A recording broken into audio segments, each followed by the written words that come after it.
When you read about global change, it is often as if Africa was not part of the world. However, things are rapidly changing here.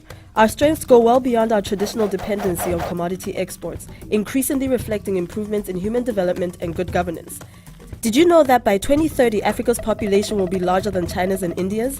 In 1960, our population accounted for less than 10% of the world. Currently, it is around 15%, and by 2050, it will constitute about 23%. That means 1 in 4 people will be African. Of course, this growth is not happening uniformly. East and West Africa are growing particularly rapidly. Our working-age population is also growing. This can coincide with increasing economic dynamism and innovation. The USA and the EU have had declining demographic dividends for a number of years, and even China is beginning to decline. However, Africa's demographic dividend is set to increase past 2050. Another variable associated with economic growth is urbanization. Africa's urban population will grow from an estimated 41% in 2010 to 55% in 2050, meaning that over half of Africa's population will live in cities.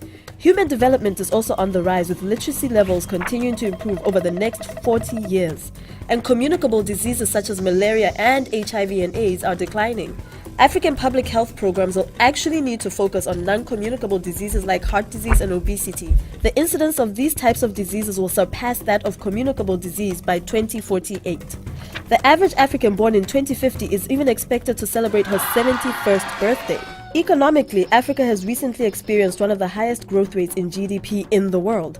That's right, in the world. Third only to Asia and the Middle East, in part due to economic diversification, global integration with new trading partners like China, and let's not forget, rapid growth in communications technology. There will also be a shift in power that will surely change relationships between Africa and the world. Yet many questions remain. Will Africa undergo a green revolution? How will climate change affect the continent? Will regional integration continue? Our future looks positive. Do you still think Africa looks like this? We don't. The African Futures Project is a collaboration between the Institute for Security Studies and the Frederick S. Pardee Center for International Futures.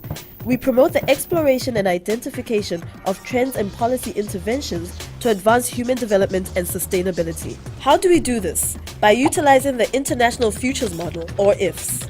IFS is a computer simulation that forecasts the interaction of key global systems for 183 countries to the year 2100. It can be used to study demographics, economics, energy, agriculture, the environment, politics, and more. With IFS, we can think critically about global futures by developing and analyzing possible scenarios. We are interested in 3 main issues: past trends, where trends seem to be going, and framing uncertainty about the future, which means establishing what kind of decisions can be made today in order to shape a better world tomorrow. We can take this information to African policymakers so that our leaders are better informed about what they can do to build a peaceful and prosperous Africa for all its people.